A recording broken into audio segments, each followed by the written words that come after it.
Alô, alô, podcast de todo o Brasil, ao redor do mundo, aqui é o Senhor Igor de Passos. Estamos juntos para mais um vídeo. Recentemente eu vi um texto, que saiu na internet, num site, e eu li aquele texto, eu achei interessante a manchete daquele texto. E eu gostaria de ler esse texto para você e um contra-argumento em relação ao texto que foi escrito ali no site que é chamado Fuxico Gospel. Um site que eu acho que ele até se souber acertar algumas coisas, ele vai crescer muito mais. Se tirar esse nome é péssimo. O site tem até uma proposta, até em alguns casos, algumas propostas muito boas. Eu acho que deve repensar esse nome, que esse nome é péssimo. Mas tudo bem, vamos lá. A verdade sobre Kleber Lucas que os evangélicos não querem aceitar. Então esse título, ele já tem um tom ditatorial, um tom imperativo. O texto dele diz o seguinte, abre aspas, o cantor gospel Kleber Lucas tem se destacado não só por sua voz e letras tocantes, mas também por sua postura progressista, inclusive. A trajetória do pastor e cantor gospel, que já foi reverenciado por seu talento inquestionável, revela um caminho de luz, mas também um caminho de sombras projetadas por aqueles que veem na sua atitude uma razão para o rechaço. Então ele apresenta aqui, dizendo o seguinte, o cantor que tem talento, eu concordo com ele, e ele tem, ultimamente, se simpatizado pela linha progressista. O que é o progressismo? O progressismo é aquele que tenta ter um diálogo com os homossexuais, com a classe LGBTQIA+, quer ter um diálogo com as outras religiões, quer ter um diálogo com outros tipos de pensamento, com a esquerda, na área da política, com a esquerda, muito mais voltado para a esquerda. E é esse tipo de linha progressista, né? Recentemente, o cantor Kleber Lucas tem enfrentado uma maré de repúdio por parte de um segmento do público evangélico. Seu posicionamento político e suas falas contra a intolerância religiosa geraram controvérsias. Defensor do diálogo e da aproximação entre evangélicos e praticantes das religiões de matriz africana. Por exemplo, o candomblé. Ele vem sendo tratado como persona não grata em algumas congregações, que até chegaram ao ponto de banir suas músicas. Essa rejeição, ela tem motivo. Essa rejeição tem motivo? Não, tem vários motivos. Por que ele tem tido uma maré de repúdio? Por quê? É um cara que, ele não é exemplo pra ninguém. É um cara que não é exemplo pra ninguém. Ele é um cara que já casou-se 3 vezes. Eu tenho um vídeo aqui falando sobre isso. Já se casou 3 vezes. Não é exemplo pra ninguém, casamento. A sua igreja, não sabe o que vai fazer na sua igreja. Chama o padre para a igreja dele, cantou músicas que são músicas que, ao meu ver, não deveriam ser cantadas dentro do ambiente de igreja, se bem que algumas músicas evangélicas também. Tem música evangélica que também não deve cantar, porque é muito ruim. Mas tudo bem, isso é outro caso, isso é outro vídeo. Mas a verdade é que ele tem feito coisas erradas. Por exemplo, o público evangélico, 90% do público evangélico não bebe.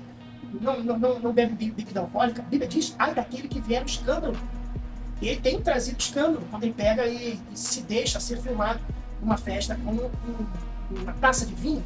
A gente foi feliz cantando a central. A gente não vai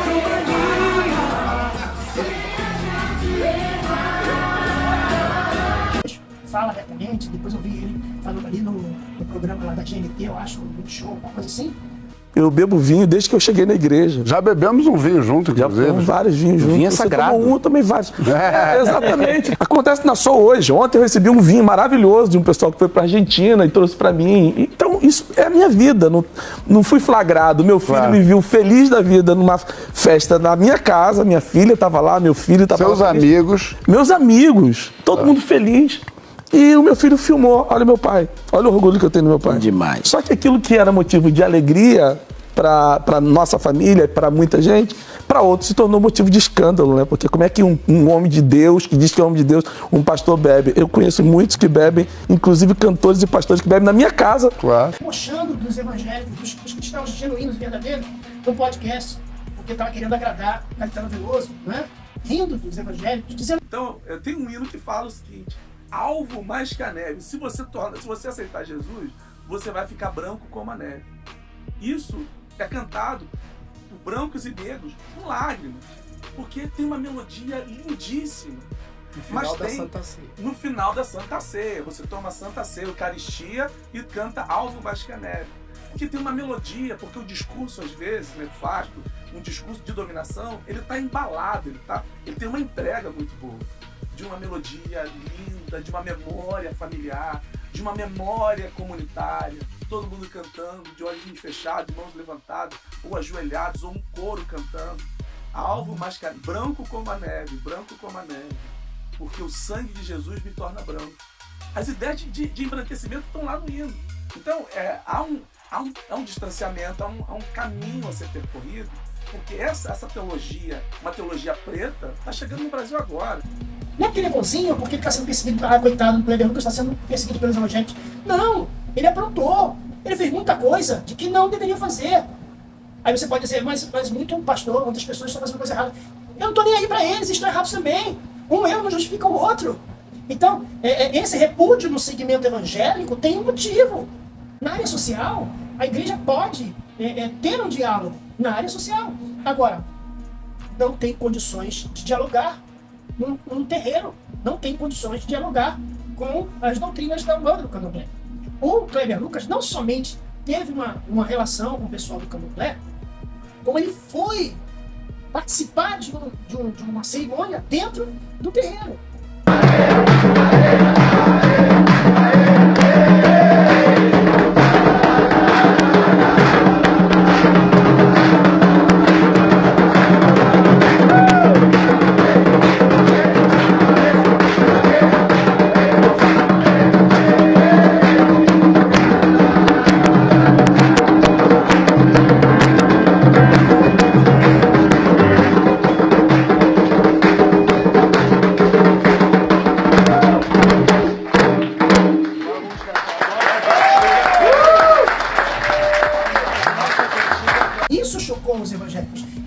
Com os pastores. Você quer que os pastores continuem chamando um cara que estava cantando dentro de um terreiro de Umbanda, onde ali as pessoas recebem entidades, né? Elas se manifestam, aquelas entidades se manifestam. Você acha que o povo evangélico é idiota? É tonto? Ao ponto de continuar chamando um cara como esse, que participa dessas religiões? Uma coisa é você respeitar as religiões e achar que constitucionalmente as religiões têm o direito de existir, têm o direito de coexistir, têm o direito de fazer as suas cerimônias. Isso é justo. Qualquer religião deve ter o direito de prestar um culto ao seu Deus que desejar. Isso é constitucional, isso é um direito da Constituição brasileira. Não só permite, como incentiva que as pessoas tenham respeito pelas religiões. Uma coisa é ter respeito, outra coisa é participar. Quando você participa de uma reunião como essa, você está concordando com tudo que está acontecendo ali. Quer dizer que agora eu vou ir para um terreiro de Umbanda só para poder ser tolerante, dizer que eu sou tolerante? Não. Você não quer ir na igreja? Ah, não, eu não vou. Se você não for na minha religião, eu não vou. Não tem problema, não vá. Até porque quem faz a obra, eu acredito, é o Espírito Santo. Então, não sou eu que vou fazer com que você um dia possa se converter ou não. Então, respeitar uma coisa, participar. O camarada participou de um ponto, participou tocando com os caras que se consagram a entidades que vocês já conhecem nossa crença sobre quem são as entidades que incorporam nas pessoas que estão ali naquela religião. A gente tem o nosso pensamento. Agora, participar disso, diante dessa divisão, é crucial refletirmos à luz das Escrituras, a palavra de Deus, que é lâmpada para os nossos pés e luz para o nosso caminho. Ele até usou o versículo. Então, ele está dizendo que o texto dele, o texto que vai vir daqui em diante, vai ser analisado à luz da Bíblia.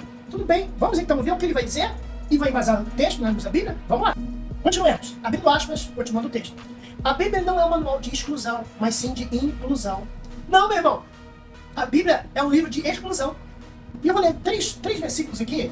3 versículos, vai aparecer para você aqui que está.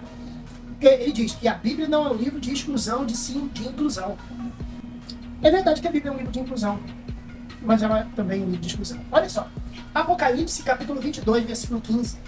Versículo 15. Ficarão de fora os cães, os feiticeiros, os que se prostituem, os homicidas, os idólatras, qualquer que ama e comete mentira. Ficarão de fora. Então é um livro de exclusão. E está excluindo pessoas. Como é que a Bíblia não é um livro de exclusão, meu irmão? Precisa nem de contexto aqui, né? Ficarão de fora de quê? De que lugar? Está aqui o texto, antes está aqui, versículo 14, contexto. Bem-aventurado aqueles que guardam os seus mandamentos, para que tenham direito à árvore da vida e possam entrar na cidade pelas portas. Aqui está falando da cidade celeste, a cidade celestial, a cidade que nós vamos herdar com Cristo no final dos tempos. É isso que o texto está dizendo. E a Bíblia está dizendo que ficarão de fora. Mais o texto, amado irmão. Gálatas capítulo 5, versículo 19 até o 21, diz o seguinte: Porque as obras da carne são manifestas, as quais são adultério, fornicação, impureza, lascívia, idolatria, feitiçaria, inimizades, porfias, emulações, iras, pelejas, dissensões, heresias, invejas, homicídios, bebedice, glutonaria e coisas semelhantes a estas, acerca das quais eu vos declaro, como antes já tínhamos dito, quer dizer, já tinha dito isso, os que cometem tais coisas não herdarão o reino dos céus, o reino de Deus. Aqui, Gálatas 6, 19, 21, ficarão de fora. Então a Bíblia é um livro de exclusão, sim. Então já quebra totalmente o seu argumento de que a Bíblia é um livro de inclusão, somente de inclusão. A Bíblia também é um livro de inclusão, mas também é um livro de exclusão. Tem outro texto também. Jesus diz que nem todo aquele que me diz Senhor, Senhor, entrará no reino dos céus, mas aquele que faz a vontade do meu Pai, que está nos céus. Isso está lá em Mateus 7, versículo 21.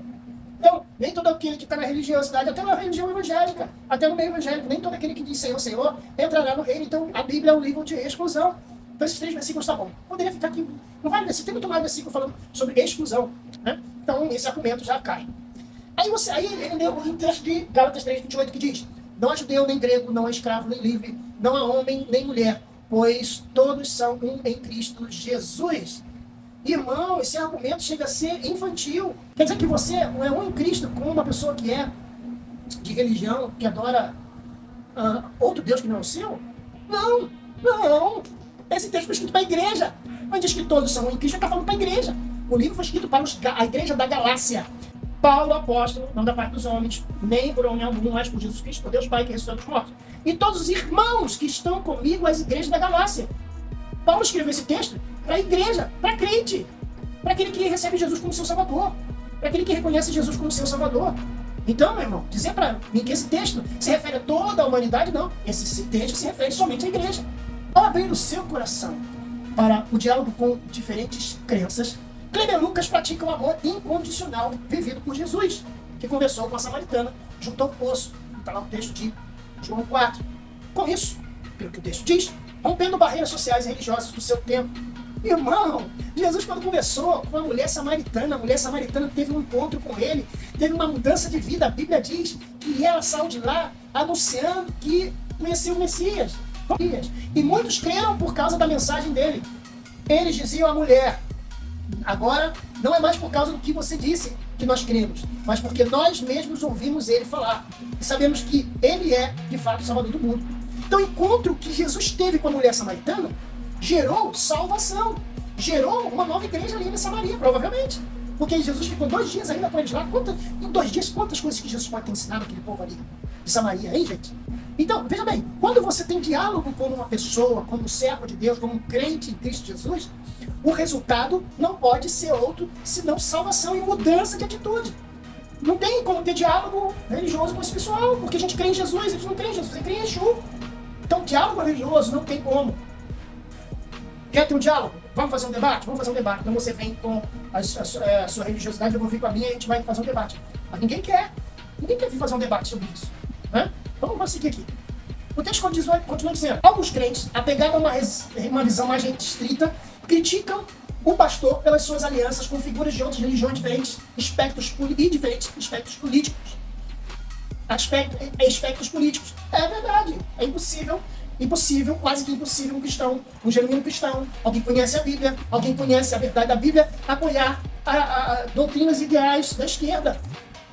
Os caras da esquerda apoiam o aborto, cara. Você já parou para pensar nisso? A Bíblia nos adverte contra julgamentos precipitados e nos ensina a olhar para o próprio coração antes de apontar o dedo, como está escrito ali em Mateus capítulo 7, versículo 2. Versículo 1 e 2. Não julgueis para que não sejais julgados, pois com o critério que julgardes, sereis julgados. Aqui Jesus está falando o seguinte: você vai julgar? Se você julgar, saiba que você vai ser julgado. É isso, não há nenhuma proibição de julgar, não. Inclusive a Bíblia diz que a gente deve julgar com a reta justiça. Jesus combateu o pecado, meu irmão. Jesus estava julgando? Ah, mas Jesus pode, né? E Paulo, que chegou e pregou, e João Batista que pregou, será que ele estava julgando? Então não pode mais pregar, porque pregar é julgar. Vocês que estão em pecado, raça de víboras, escorpiões, vocês que andam adorando a outros ídolos, Pedro, Paulo, todos os pregadores, então estão tudo errado, porque estão julgando. Então esse texto ele é usado para quem não quer, sabe, não quer se comprometer, quer viver de camaradagem com todo mundo. Eu não estou aqui para viver de camaradagem, também não estou aqui para desrespeitar ninguém. Mas não estou aqui para passar pano na cabeça de ninguém, não. Como muitos pregadores estão fazendo. Se você quiser ver, tem um vídeo meu que eu falo sobre isso. Sobre uma pregadora aí, uma garota nova, que é muito inexperiente, tem um coração muito... tem um coração pregar o evangelho, eu acho bonito isso. Mas essa pregadora, infelizmente, ela está passando pano para um montão de coisa. Então, esse texto, não julgueis para ser julgado, estou até cansado de falar isso. Eu fico até cansado de falar isso, porque as pessoas ficam contando na internet. Não julgueis, não julgueis, não. Está distorcendo o que a Bíblia diz. A Bíblia não diz que a gente tem que se reconciliar com as outras religiões. A gente tem que trazer o homem, o ministério da reconciliação com Deus. Com o Evangelho de Cristo Jesus. O Evangelho de Cristo Jesus não tem espaço para Exu. O Evangelho de Cristo Jesus não tem comunhão com novena. O Evangelho de Cristo Jesus não tem comunhão com reencarnação, não tem comunhão com aborto, não tem comunhão com outros tipos de pregações que Kleber Lucas tem feito. Isto é, pregações com a sua vida, com o seu testemunho. Continuando. Eu não estou vendo Caetano Veloso receber Jesus como seu salvador. Até onde eu sei, o Caetano Veloso disse que era ateu. Estava cantando uma música, Deus cuida de mim, mas como? Essa hipocrisia ganhou inclusive prêmios. Deus cuida de mim. Se ele não acredita em Deus, como é que Deus cuida de mim? É um cara que se envolve, né? A sua irmã tem uma relação muito forte com a religião de matriz africana ali na Bahia. Como esse cara vai cantar Deus cuida de mim? Entende? Então é incoerente o seu texto que você usa. Vamos lá. Então ele pergunta, né, se o repúdio de uma manifestação seria o fruto do Espírito, que inclui o amor, paz, paciência, benignidade, bondade, fidelidade, mansidão e autocontrole. E aí ele cita esse versículo que está ali em Gálatas 5, 22, 23. Ele finaliza a reportagem dizendo: é tempo da comunidade evangélica refletir sobre sua visão no mundo. Devemos ser pontes e não barreiras. Mas como é que é essa ponte? A gente tem que ser ponte no momento de ser ponte. Ponte é um pecador para ele atravessar e ter um encontro com Jesus. E ter mudança de vida. Não é ponte para ele ficar do outro lado, crendo nos seus deuses, porque eu tenho que agradar a todos. Não. A ponte é a cruz. Lembra daquela historinha da cruz? Que vira uma ponte? A ponte é a cruz. Somente a cruz pode ser a ponte. Não pode ser itens e outros itens religiosos ser ponte. Só a cruz é a ponte. Jesus é a ponte. Né? Devemos ser barreira? Sim. Não é assim, né, meu irmão? Tem que ter mudança de vida, transformação. Ele termina esse texto da pior forma possível. Ele termina o texto dizendo que nós sejamos igual ao Kleber Lucas. O Kleber Lucas agora é exemplo para nós crentes. É isso que o repórter está dizendo. Que a postura de Kleber Lucas inspire uma nova era de diálogo e aceitação no seio da comunidade cristã. Está repreendida em nome de Jesus. Essa nova era não vai existir. Uma nova era de diálogo e aceitação. Aceitação no sentido de ser educado, ser cordial, respeitar a pessoa na sua decisão religiosa que escolheu. Aí sim, tudo bem. Respeitar aquela pessoa, respeitar aquele cidadão, respeitar aquela mulher, aquela religiosa. Isso tem que ser feito, tem que respeitar. Ela tem direito de ter os atos religiosos dela, porque isso é constitucional. Porém, nunca vai haver uma aceitação, porque a doutrina é diferente. Eles adoram Exu, eu adoro Jesus. Então não há diálogo. Doutrinal não há diálogo. Social até pode existir. Esse foi o texto de um repórter desconhecido e que foi refutado aqui no podcast. Um abraço a todos, fiquem na paz e não se esqueça de se inscrever no nosso canal. Clique no sininho para receber as notificações e deixe sua opinião. O que você acha? Você acha que o Kleber Lucas está certo? Tendo um diálogo com outras religiões? Um abraço, até o próximo. Tchau, paz.